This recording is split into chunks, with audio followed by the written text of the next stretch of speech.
Hiya, I'm Sandra for Lisa Horton Crafts. Thank you so much for joining me today. I'm going to show you how I made this shadow box card in this video. So I'm starting off with two panels that are 11 inches by 4 1/8 inch. And the first panel I'm going to score at 5.5 inches, which is a halfway mark. And I'm just going to make sure I'm lining it up. You want to keep these the angles precise so that it all goes together really nice. Now at one end I'm going to cut off 1/2 inch. This is just to help it all fit together once it all gets folded round. And you want to just give that a really good crease along that score mark.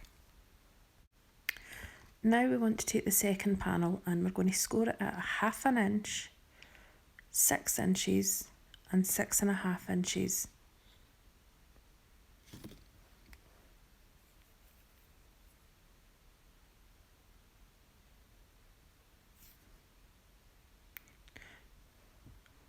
And now what we're going to do is just fold it along all those score marks and then just sort of reinforce the creases in it. You want them to be nice and strong because it's going to be like the corners of a little box.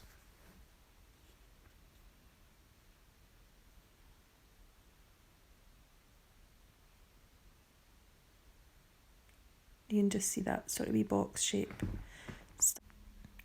Now this panel, I'm putting a rectangle die in the middle of the panel closest to the 1/2 inch flap and cutting it out.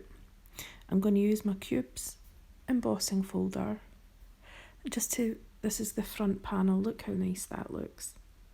It just adds something special to it. Now what I've decided to do is use a bit of paper that I've cut out the large foliage from, and I'm just using my white pigment ink and adding just a little bit of detail to the back panel.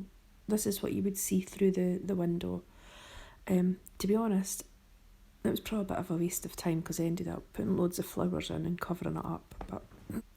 And now on the top of the 1/2 inch flap, I'm adding double-sided adhesive.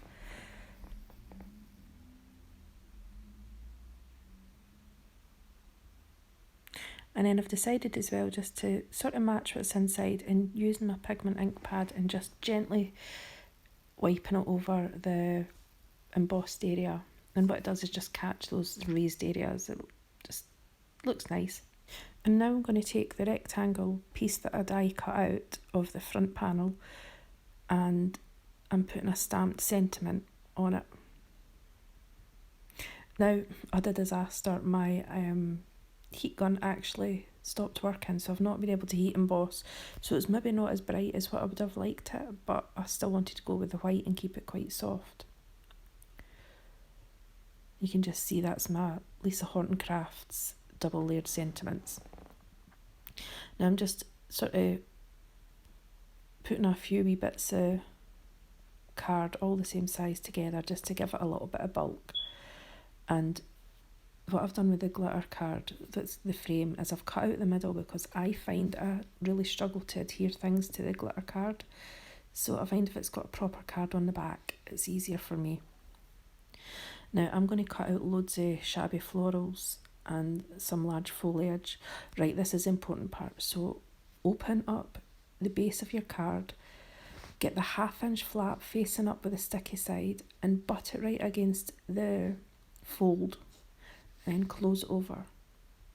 And now what we're going to be doing is, now that it's all stuck together, this end flap tucks all the way around to the back and you'll have like either double-sided adhesive on it or wet glue, and that's your card all together, well the base all together. And then what you can do now is just start to decorate it. So I'll be putting like the panel that I stamped, that will be going on the front, as you can see. And now I'm just using the Shabby Florals, placing them where I think it's going to look nice, like a little bunch in bits and single ones and others. and a couple of little leaves just to finish it off as well. I think they're just a bit too big, so I'm going to do some card surgery and cut them apart.